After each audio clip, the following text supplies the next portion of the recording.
నా తరఫు నుంచి, మన భారతీయ జనతా పార్టీ తరఫు నుంచి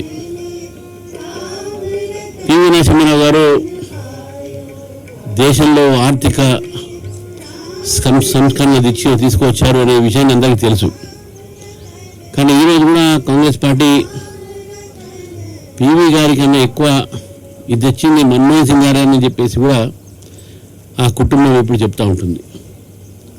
వాస్తవానికి పివి నరసింహారావు గారు ఒక కాంగ్రెస్ పార్టీ అంటే నెహ్రూ ఫ్యామిలీ ఇతర ప్రధానమంత్రిలో పూర్తి సమయాన్ని పూర్తి చేసినటువంటి వ్యక్తి ప్రధానమంత్రి ఆ రోజు పివి నరసింహారావు గారు. ఎందుకంటే అంతకుముందు పివి నరసింహారావు గారు తప్ప ఇతర ఎవరు కూడా 5 సంవత్సరాలు పూర్తి చేయలేదు. అంటే నెహ్రూ ఫ్యామిలీలో ఇతర ఎవరైతే అయ్యారు. కానీ వారికి దక్కాల్సిన గౌరవం కాంగ్రెస్ పార్టీ ఇవ్వలేదు.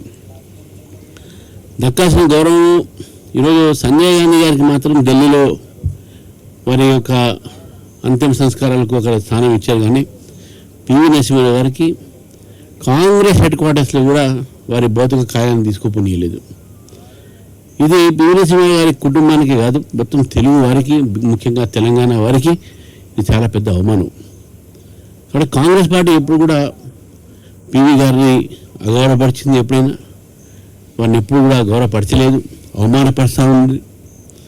అయినప్పుడు కూడా ఆ రోజు పివి నరసింహారావు గారు అపోజిషన్ లీడర్గా బాధ్యత కలిగినటువంటి నాయకుడుగా, దేశ నాయకుడు అటల్ బిహారీ వాజ్పేయి గారితో కలిసి దేశంలో అనేకమైన సంస్కరణలు ఆ రోజు తీసుకురావడం జరిగింది.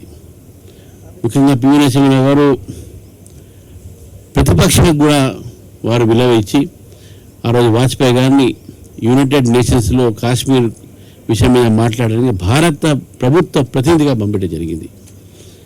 అది గాంధీ ఫ్యామిలీ అంటే నెహ్రూ ఫ్యామిలీ ఎవరు కూడా ఆ కుటుంబ సభ్యులు ఇప్పుడు కూడా వాళ్ళు జీర్ణించుకోలేకపోతున్నారంటే మా కుటుంబం తప్ప, లేకుంటే మీరు చెప్పిన వాళ్ళే కావాలి ప్రధానమంత్రి, వేరే వాళ్ళు కావద్దు అనే ఒక ఆలోచనలో ఉన్నారు. కాబట్టి పివి నరసింహారావు గారిని వారు అగౌరవపరుస్తూ జరిపింది. ఈరోజు నరేంద్ర మోదీ గారు వచ్చిన తర్వాత పివి గారికి ఢిల్లీలో ఒక స్మృతి కూడా అక్కడ ఏర్పాటు చేయడం జరిగింది. మరి ప్రధానమంత్రి సంగ్రహాలయంలో కూడా అక్కడ పివి నరసింహారావు గారి సంబంధించిన కార్యక్రమాలు చేయడం జరిగింది. నిన్న మా సుభాష్ గారు కూడా దాన్ని అక్కడ పోయి అటెండ్ చేయడం కూడా జరిగింది. ఈరోజు పివి నరసింహారావు గారిని మనం స్మరించి భారతరత్న కూడా భారత ప్రభుత్వం వారికి ప్రదానం చేశారు.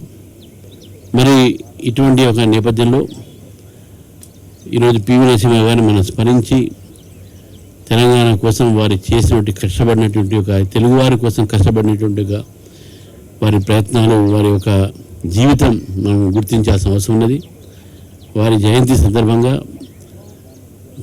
ఈరోజు తెలుగు ప్రజలకు, దేశ ప్రజలకు కూడా భారతీయ జనతా పార్టీ తరఫు నుంచి నేను శ్రద్ధాంజలి అర్పిస్తూ మరి వారి ఆశయాలని, వారు చూపెట్టినటువంటి ఒక ఆర్థిక సంస్కరణలు ఏవైతే ప్రయత్నాలు అయితే ఉన్నాయో దాన్ని కొనసాగిస్తూ భారతదేశాన్ని స్వర్ణ భారతంగా చూడాలనేటువంటి ఒక ఆలోచన ఈరోజు అందరం కూడా ఆ సంకల్పం తీసుకోవాలని చెప్పి కూడా ఈ సందర్భంగా కోరుతా ఉన్నాను.